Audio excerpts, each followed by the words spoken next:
Valentine day অমুসলিমরা পালন করলে মুসলমানদের এটা না কালচারাল কোনো প্রোগ্রাম, না রাষ্ট্রীয় কোনো প্রোগ্রাম, না বাঙালি ইতিহাস ঐতিহ্যের কোনো প্রোগ্রাম, না মুসলিম স্থাপত্যের ঐতিহ্যের কোনো প্রোগ্রাম, কিচ্ছু না। এটা অমুসলিমদের প্রোগ্রাম। আমি গত বছর আলোচনা করেছিলাম ভ্যালেন্টাইন ডের ইতিহাস নিয়ে। আমি আজকে ইতিহাস নিয়ে আবার রিপিট করতে চাই না, তবে একটা কথা বলতে চাই। এই ভ্যালেন্টাইন ডেতে এমন কিছু কাজ আছে যেই কাজগুলো নিশ্চিতভাবে আপনাকে জাহান্নামে নেবে। একদিনের কাজ নিশ্চিতভাবে আপনাকে জাহান্নামে নেবে। তারপরেও এই দিনটা সামান্য খুশির জন্য, ভালোবাসার জন্য, আনন্দের জন্য আমরা জাহান্নামের পথকে বেছে নিচ্ছি। আপনি বলবেন কি এমন কাজ? দেখেন, কোনো সাহাবী রিদওয়ানুল্লাহি আনহুম আজমাইন ভালোবাসার জন্য কোনো একটা দিনকে নির্ধারণ করেন নাই। তাদের ভালোবাসা ছিল ওয়ারাজুলান তাহাব্বা ফিল্লাহি ইজতামা আলাইহি ওয়া তাফাররাকা আলাইহি।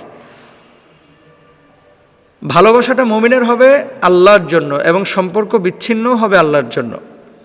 অবৈধ রিলেশনশিপ এবং প্রেমের ব্যাপারে, পরক্রিয়ার ব্যাপারে রাসূল আকরাম সাল্লাল্লাহু আলাইহি ওয়াসাল্লামের একটি হাদিস আপনার হৃৎপিণ্ড কাঁপায়া দিবে, আপনার কলিজাটা কাঁপায়া দিবে। যদি বুঝেন ভালো, আর না বুঝলে আপনি আপনার নিজের পায়ে নিজে কুড়াল মারবেন।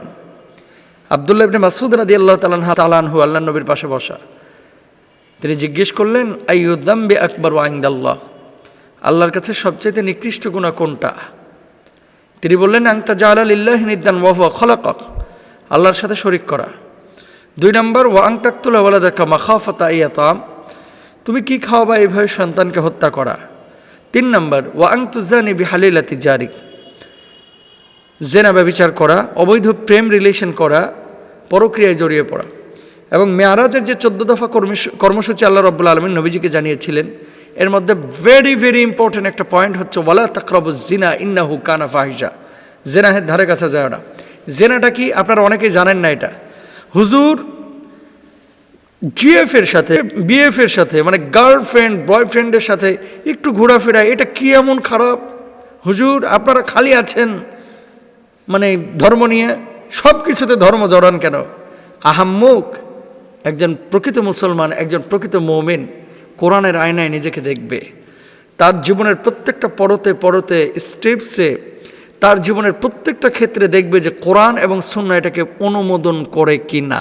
যদি করে আমি করব, যদি না করে আবেগ দিয়ে আমি চলতে পারবো না। আর দুনিয়া সিজনুল মুমিন ওয়া জান্নাতুল কাফের, দুনিয়াটা এই জন্যই মুমিনের জন্য জেলখানা, আর কাফেরের জন্য হচ্ছে জান্নাত। আপনার যা মন চাইলে আপনি করবেন অন্য ধর্মের মতো, ইসলামে এটা সুযোগ নাই ভাই। মান তাশাব্বাহা বিকওমিন ফাহুয়া মিনহুম, যে জাতির সাদৃশ্য অবলম্বন করলো সে সেই জাতির অন্তর্ভুক্ত হয়ে গেল। ভ্যালেন্টাইন ডের যে সমস্ত কারণগুলো আপনাকে জাহান্নামে নেবে, আপনাকে কয়েকটা বলে দিচ্ছি। 1 নাম্বার, নারী এবং পুরুষের বিবাহ বহির্ভূত বিয়ে না করে আগে প্রেম নিবেদন, একসাথে ঘোরা, পালসার হুন্ডাই চলা, এই বাসে ঘেঁষাঘেঁষি করে বসা, প্রাইভেট কারে ডেটিং করা, হোটেলে গিয়ে ডেটিং করা সম্পূর্ণরূপে হারাম। 1 নাম্বার। 2 নাম্বার, আমরা মনে করি জেনা কি শুধুই শারীরিক মিলনের নাম? না। ফাল আইনানে জেনাহুমান নাজর, আল্লাহ রাসূল বলছেন সাল্লাল্লাহু আলাইহি ওয়াসাল্লাম, তোমার চোখেরও কিন্তু জেনা হয়। কি খারাপ জিনিস তুমি দেখলা? তোমার হাতেরও কিন্তু জেনা হয়। সেটা কি? হাত দিয়ে খারাপ কিছু স্পর্শ করলা। অস্বীকার করতে পারবেন, রমনা পার্কে যারা গিয়ে আড্ডাবাজি করে ভ্যালেন্টাইন ডেতে, তরুণী যুবক যুবতী, এখন তো বলে যে কাছে আসার গল্প, ম্যাক্সিমাম ক্যাপল মানে ছেলে এবং মেয়ে, এরা কিন্তু দূরত্ব মেনটেন করে না এবং হিজাব মেনটেন করে কিন্তু প্রেম করতে যায় না। ঘেঁষাঘেঁষি খুব বেশি চলে সেই দিন। তার মানে কি? হাতের জেনা করতেছে, চোখের জেনা করতেছে, রাত্রিবেলা আবার এসে ফোনে মুখের জেনা করতেছে। আবার অনেক সময় কি বলবো, লজ্জাস্কর ব্যাপার, এই ধরনের রিলেশনশিপে হারাম সম্পর্কটা এমনভাবে তারা এস্টাবলিশ করে, মানে অবলীলায় নারী এবং পুরুষকে চুমু দিয়ে দিচ্ছে এবং ওপেন। বসুন্ধরা সিটির মধ্যেও কিন্তু এরকম হয়েছে, আপনারা দেখেছেন অতীতে। মানে বসুন্ধরা সিটি বলতে বড় বড় মার্কেটগুলোতে আছে না, যে কেনাকাটার পরে ঈদের কেনাকাটা করে দিয়েছে, তারপরে চুমু দিয়ে দিয়েছে, এরকম হয়। তো সম্পূর্ণরূপে হারাম। সমাজের মধ্যে এই জিনিসগুলো যখন ছড়িয়ে পড়বে, আল্লাহ তাআলা ওই সমাজের মধ্যে আযাব গজব কিন্তু পাঠাবে। কোনো মুসলমানের বাচ্চা এই ধরনের কাজ করতে পারে না। ও ভাই, তাহলে কি ভালোবাসা হারাম? না। অনেকে বলে যে ভালোবাসা পবিত্র, আমি এই ছেলেকে এই মেয়েকে ভালোবাসছি, ভালোবাসা তো আল্লাহর দান। আরে বদমাইশ, ভালোবাসা আল্লাহর দান বিয়ের পরে, বিয়ের আগে না। বিয়ের পরে যত পারিস ভালোবাস, বিয়ের পরে ভালোবাসা আর তখন টিকে না। তখন হুজুরের পেছনে পানির বোতল নিয়ে দৌড়ায়। হুজুর সুখ নাই সংসারের মধ্যে, সুখ থাকবে কিভাবে? প্রেম করলা তুমি 36 জনের সাথে, আর বিয়ে করার সময় খুঁজতেছ রাবিয়া বসরি, তোমার কপালে রাবিয়া বসরি নাই তো।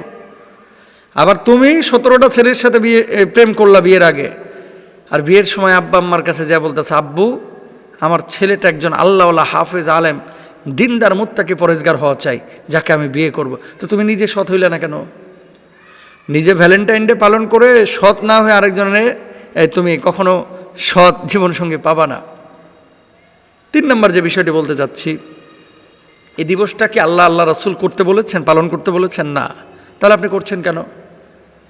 কই আপনার মাকে তো একবারও বললেন না, আই লাভ ইউ আম্মু, আপনাকে আমি অনেক ভালোবাসি, আপনার জন্য আমি জীবন দেব। আর 1.5 মাসের সম্পর্ক, ওই মেয়ের জন্য আপনি বলতেছেন তোমার জন্য আমি জীবন দিয়ে দেবো, তুমি ছাড়া আমার জীবনটা বৃথা। এই কথাটা একটা ডাহা মিথ্যে কথা। যতজন যুবক বলে তোরে ছাড়া আমি বাঁচবো না, শোনা একটা যুবক সত্য কথা বলে না, ম্যাক্সিমামই মিছা কথা বলে। এই কথাটার যদি বাস্তবায়ন বাংলাদেশে ঘটতো, যে তোরে ছাড়া আমি বাঁচবো না, ছেলে এবং মেয়েরা যতবার বলে, যদি এটার বাস্তবায়ন করতো, যুবক খুঁজে পাওয়া যায়, ম্যাক্সিমাম মরে যাইতো। তার মানে কি? মিথ্যা কথা। আবেগ দিয়ে দুনিয়া চলে না ভাই, বিবেকটা খাটাইতে হবে। মনে রাখবেন, সব কিছুর একদিন পরিসমাপ্তি ঘটবে, আপনিও মরবেন, আমিও মরব। কয়দিনের জিন্দেগি? আসুন আমরা হারাম বর্জন করি, আর হালালের পথ অবলম্বন করি।